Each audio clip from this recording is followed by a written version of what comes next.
Bare-bone basics of adding student grades in Blackboard. The Grade Center is the location in your course site that retains the numeric grades for assessments.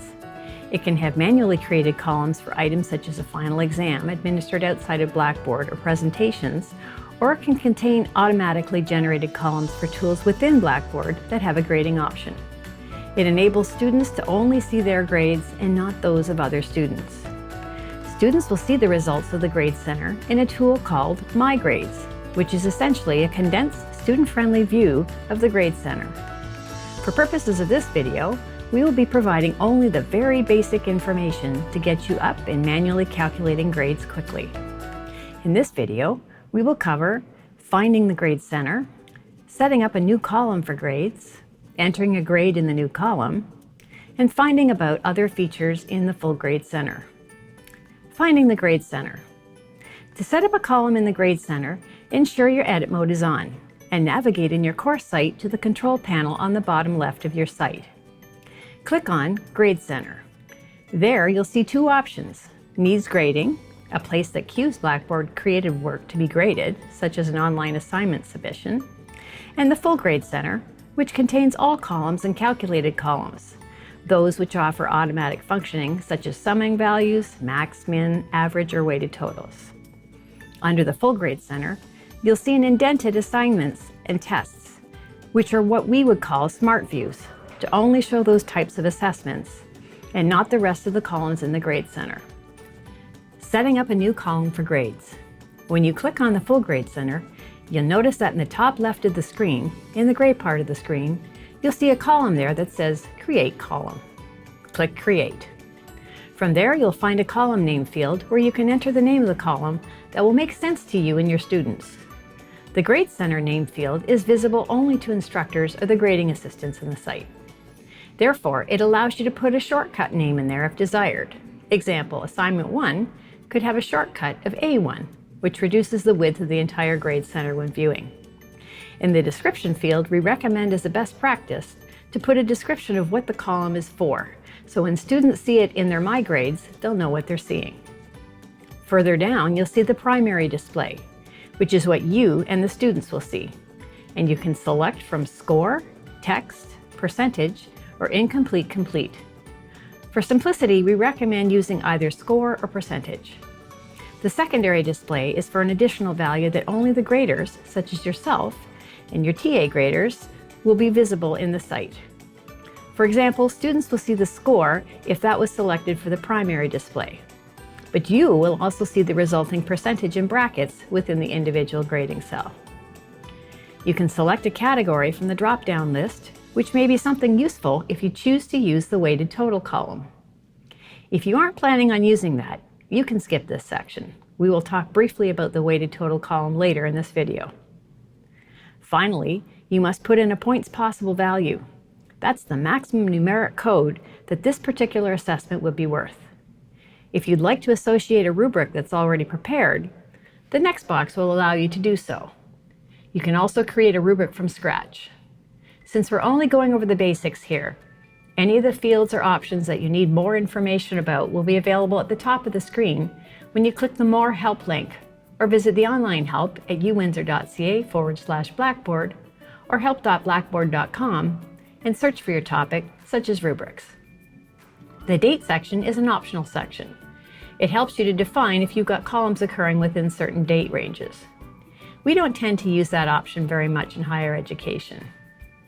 There are options in order to include in the grade column in the calculations, meaning that you can use it in the total or weighted total column. There's also the option to reveal or conceal the column from students. Finally, you can choose to show the statistics, which include average and median for the students, visible in their My Grades section. Then you click Submit to complete. Entering a grade in the new column. Once your column has been made, it will be found at the far right side of the Grade Center.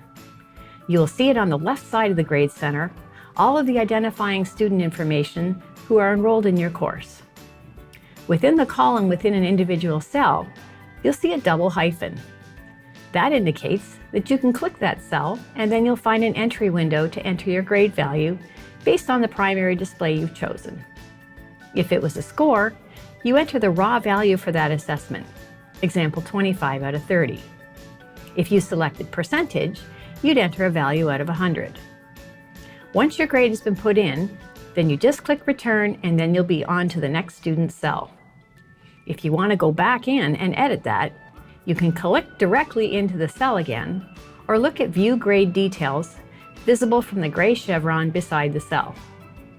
In View Grade Details, you'll see other options available, such as access to the student's attempts from a tool like Assignment, if you'd like to enter a manual override, details on the entire column, and the grade history, whereby you see an audit trail of entries with dates, times, values, etc.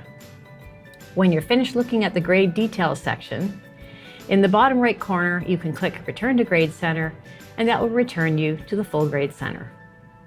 Revealing the grades to the students. Once you've got a number of columns that hold your students' grades in them, you want to make sure that the students can see them. It is recommended that you enter all of the grades before you reveal the column to students. This is done by looking at the column heading, and then slightly to the right of that, you'll see a gray chevron, which shows a down arrow. Click the down arrow, and then select Hide from Students on or off. This will toggle the visibility on or off from your students. If you see an orange hash mark through that chevron, that indicates that the column is indeed hidden from students.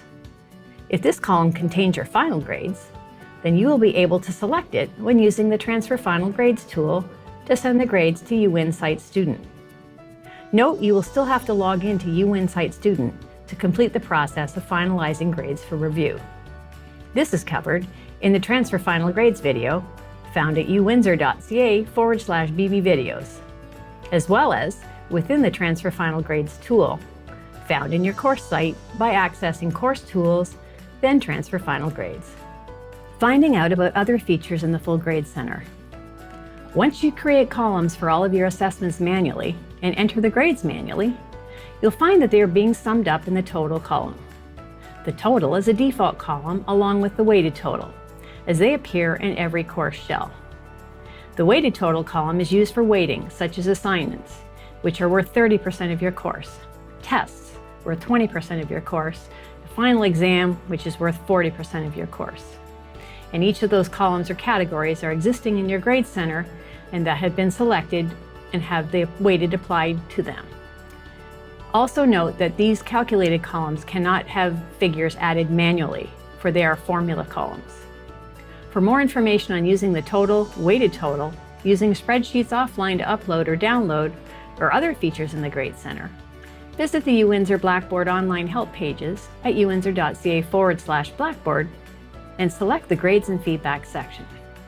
In summary, in this video we covered finding the Grade Center, setting up a new column for grades, entering a student's grade in the new column, finding out about other features in the Full Grade Center. For more information on using Blackboard, visit the UWindsor Blackboard online help pages at www.uwindsor.ca/Blackboard.